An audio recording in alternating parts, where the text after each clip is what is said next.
Ne hacklemiş bu Kaplan? 4 saat Kaplan 4 saat içinde Pentagon'a eklemiş. Aslansın, kaplansın yani değil mi? Helal olsun.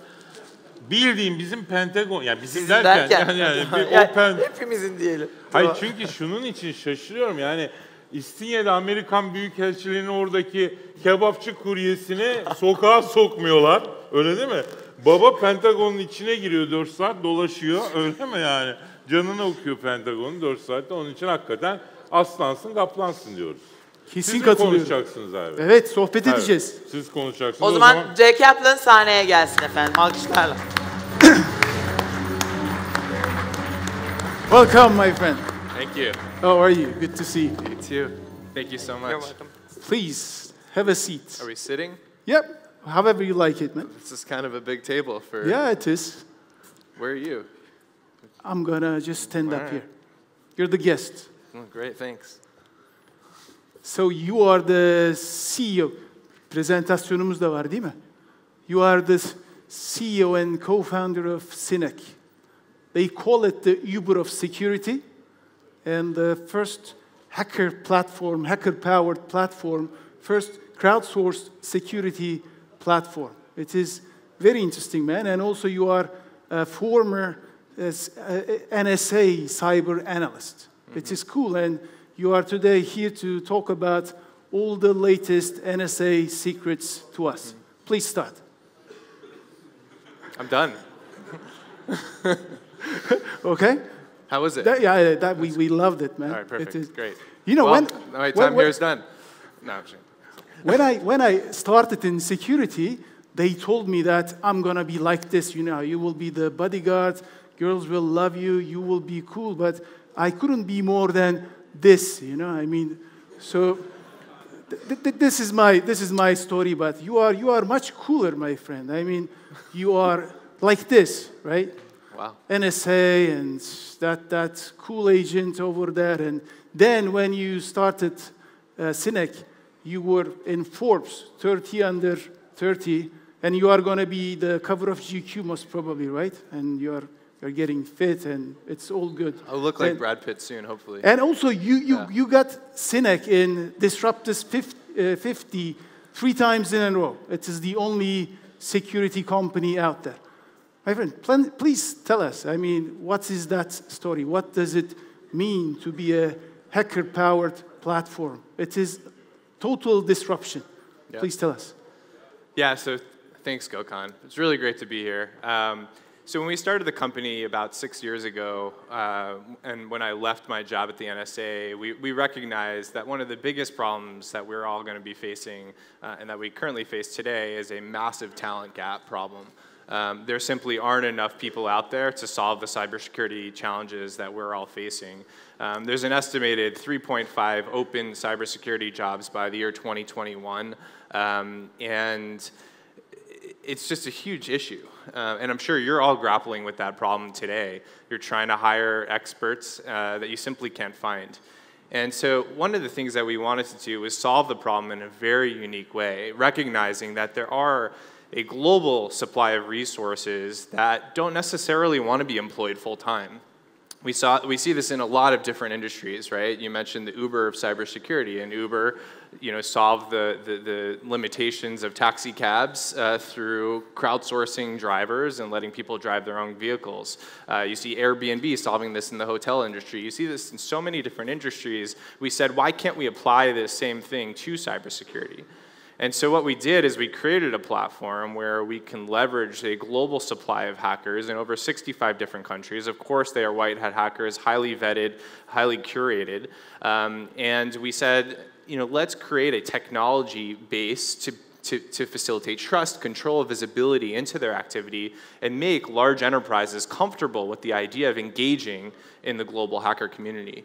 And so we've really moved the needle with respect to helping solve the talent gap problem. And we've also moved the needle in terms of providing efficacy to customers as it relates to their penetration testing, security assessment work, given the fact that instead of engaging with 1 or 2 individuals at a consultancy, we're engaging in hundreds of people at once, trying to find vulnerabilities in very, very interesting and important environments, whether it's across banking, healthcare, government. I know we'll talk about that in a little bit. And what about the Hack the Pentagon program, man? 4 hours. It is a crazy story. Please tell us that too. So the Department of Defense is one of Synack's customers. We engage with over 15 different federal agencies in the United States, as well as other federal agencies globally. That's on top of our commercial customer base. And the DoD was one of our first in the federal space that recognized that they were not going to solve the cybersecurity problem with the old way of engaging consultants or trying to hire this talent in-house. They wanted a new methodology to help find vulnerabilities across their most critical environments. And so they came to us and they said, hey guys, like, you have an amazing community of white hat hackers. You have a way to control them. You have a way for us to trust them. Can we deploy one of our very sensitive assets kind of on a trial basis? We don't think you're going to find anything because we know we test this stuff all the time, but let's give it a shot and see what you can do. It all starts like that, right? It always starts like that. Every single customer starts like that. Everyone is naive in thinking that they're in a good place. And as you mentioned, 4 hours, and that's very typical across our customer base. It's very rapid. And one of the reasons it's so fast is because our white hat hackers actually compete. The first to find a particular vulnerability is the first person to get paid. And so as soon as we launch a customer like the Department of Defense, it's really a race to the finish line. Who can find these issues first so that they can ultimately get paid for the problems? So where do you see the biggest threats and risks of today, my friend? It is important. I mean, everybody has his own view, but we need a clear definition. We have to agree on something. What do you think? Well, unfortunately today, we don't even have the fundamentals right. We talk about sophisticated attackers, we talk about state-sponsored actors, and the reality is we still can't defend against the most basic attacks. And as Matt was mentioning before, phishing is by and large the easiest attack vector inside of an organization, and the human continues to be the lowest common denominator. And so until we start solving that problem, it's really hard to move the needle. And there's a ton of amazing technology, amazing solution providers that are solving multiple different facets of cybersecurity. Cybersecurity is a very layered dynamic, right? You can't just use one solution. There's no silver bullet. But we still got to get those fundamentals right. And so basic security hygiene with respect to vulnerability management, patching our systems. I mean, Equifax was a prime example of that. I mean, you leave an Apache Struts vulnerability out in the wild, it's going to get hacked. We got to get the basics down before we start thinking about the more sophisticated type of attacks of the future. I totally agree with you. I mean, we are all talking about the basics, but we are talking about 0 days, all those hacks and everything. But really, at the end, it is back to the basics. We are getting all those problems because of that, right? So what about the US elections to be hacked? China, Russia, North Korea, Iran, there is a big war out there. So are we be able to defend our companies, ourselves, against those nation-state attacks? Yeah, I mean, look, kind of what I was mentioning. Let's start with the really easy stuff, and then let's think about how the nation states are attacking us. That is the big one, right? Right. I'll tell you, the nation states are very sophisticated. They're very advanced. It's pretty much impossible to defend against a 0-day vulnerability that you don't know about, right? Of course, there are vectors to monitor and detect once one of these actors enters your network, but reality is they're very stealthy and very good at what they do. But the breaches that we're hearing about in the news and the media all the time, they're not those 0 days. They're not the really sophisticated attacks. They're generally happening because of very basic attack vectors. And so, to any of you in the room who are responsible for IT security, which for your companies, which is probably most of you, start thinking about not the 0 days. Worry about that later. get the basics done first. And then we can start to think about, how is the NSA, how is the 8200, how is the Chinese PLA, how are they attacking us? Let's start with the easy stuff first. So, have you heard of this guy called Edward Snowden? You know him. Who is he? So, yeah, you know him somehow, right? No, I don't know him. So with his words, the guy is saying it is not the surveillance agencies to defend to those attacks. It is mostly the people out there seeing some anomaly. So do you think that he's right, or do you think that all those surveillance agencies are needed to defend our countries? Yeah, I mean, look, I worked on the counterterrorism mission for over 5 years at the NSA, and I could tell you the NSA does not care about you. They don't. Good one, man. Continue. They don't care. Unless you're a terrorist in the room, they don't care. The NSA was created to surveil for the purpose of national security, as a lot of these other intelligence organizations are. And the unfortunate thing is we can't have it both ways. We can't have both privacy and security. The expectation of privacy, I think, is a little bit overdone. The reality is, if you want to defend yourselves against the next, kinetic attack, next bombing in a train subway system or an airport, we need to be able to enable these intelligence agencies to do their jobs. It's so important. And when Edward Snowden left the NSA, the unfortunate thing is he totally lost context around what the whole purpose of the agency was. Yeah, okay, they're surveilling people. Yeah, they have a slew of zero-day vulnerabilities at their disposal, but they've invested so much time, money, and resources for a reason, and it's to keep us all safe. And let's not forget about that, because I can promise you, without the NSA, without these other intelligence agencies, we'd be a lot less safe, and we were a lot less safe after the whole revelations of Edward Snowden. He completely destroyed a lot of our capabilities and forced us to start all over again. So I know that you love the guy, so I want to ask you this question. Edward Snowden, traitor or hero, man? I think you know the answer to my answer to that. Certainly did not do us any favors. Okay. So what about privacy versus surveillance? Should there be a debate? But this is a big debate today, right? Should there be? Kind of what I was just saying. I don't think it should be a debate. Of course, we hear about the FBI asking for some mechanisms to get into our devices. How do we create backdoors? I don't think backdoors is the answer. I think as soon as you actually create a vulnerability in any device, whether it's for law enforcement purposes or something else, it's going to get utilized by someone with more nefarious intent, and so that's a terrible way of going about the problem. But we need some mechanism for law enforcement to continue to do their jobs, and so I think private-public partnership is critically important. Unfortunately, right now, I think there's a terrible dynamic between Silicon Valley companies and the federal government in the U.S. I think we see some similar things in other countries.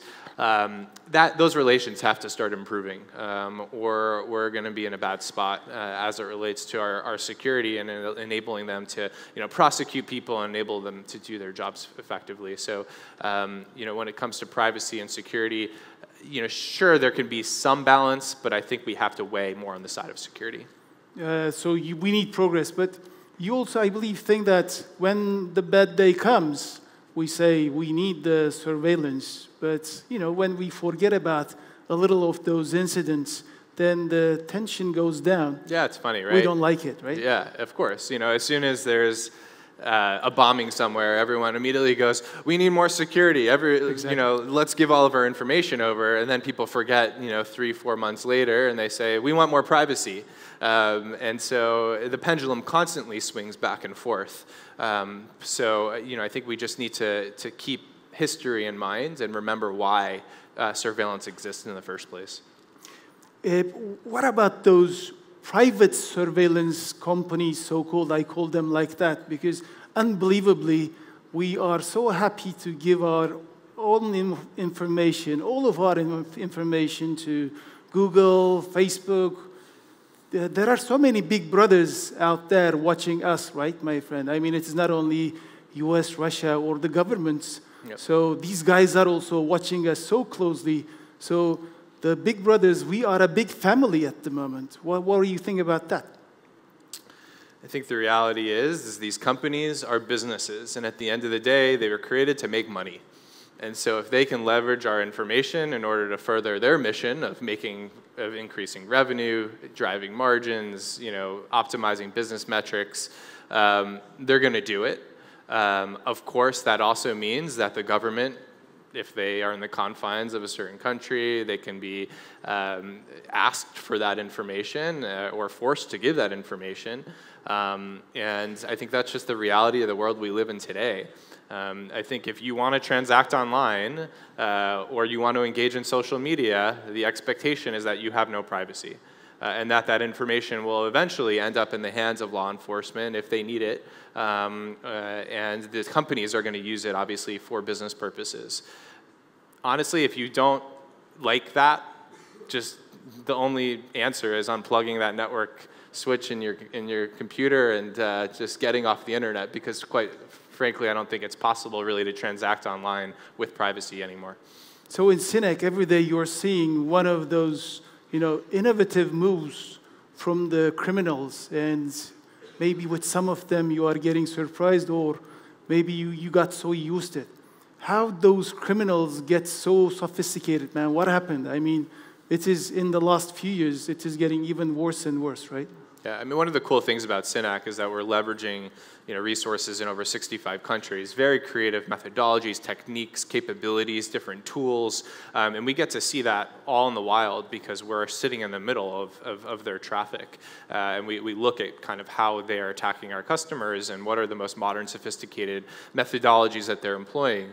As it relates to the adversary, what they're looking at is the advancement in technology, IoT, movement to the cloud. They're also looking at new anonymous payment structures like cryptocurrency, Bitcoin, et cetera.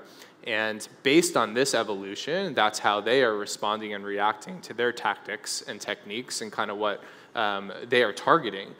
Most of these criminals are money-driven, right? So if they see a new vector of attack, whether it's through ransomware or something else, and they see a way to get paid completely anonymously, they're going to take advantage of that. And it's a very different world than we lived in 10 years ago, but the drivers are actually pretty much the same. They have not changed. They're really focused on, how can we advance our missions as a criminal to make money? And they're just going to do that and evolve as we continue to evolve the technology side. So future, what is next? What is going to come from these guys, or what is going to be the next threats? One of the things that I continue to really fear is the prepositioning of implants in our critical infrastructure globally. I'm a firm believer that most of our critical infrastructure, whether it's energy, grids, water utilities, even our banking, some of our banking systems and networks, I think they're already completely compromised. I think nation states are sitting all over them, waiting for the next war, and they will act and activate those implants, when the time comes. So that scares the crap out of me, and I think we kind of have to take the approach that if all of these systems are compromised, how do we remediate, or how do we respond to these incidents? And I don't think we're well positioned for that today. I think if an energy grid is taken down, I don't think we have the appropriate response plans. I don't think any country really does. And that's certainly a scary proposition in my eyes, because it's these systems that can cause loss of life. And I think that's probably the scariest thing that probably most people in the room are scared about, worried about. I mean, those are the doomsday scenarios, kind of what you were mentioning in your introduction. So, man, I love what you guys are doing because, the hackers are so innovative. They are just disrupting themselves every morning, and they're changing everything. They're thinking differently. but we are not. So you showed us a great example that disruption is so important in security, hacker-powered security platform. Yeah. This is a great idea, and most probably it is going to be old also, because it is going to be replicated, and it is being replicated at the moment. Hackers will get used to that, and you have to continue your disruption. But thank you for defending our companies and countries. Thank you, my friend. Thank you so much, Gökhan. Thank you. But, man, we will have more questions in the panel for you. I'm looking forward to it. It's going to be fun. Just a second. Oh, Don't go. all right. Sorry, we were loud a little bit, but I think he hacked one of our phones over there, so Oh, perfect. sorry. That's great. Bir küçük hediyemiz daha var. Hah. Güvenli. Kadir abi sizin önünüzden geçmek istemiyor kızlar. Neden? Biraz göbek hacimle alakalı bir şey galiba baksana. Thank you, my friend. Thank you so Kapladık much. burayı. Appreciate it. Alkışlarla kendisinin yerine Thank uğurlarız. you. Thank you.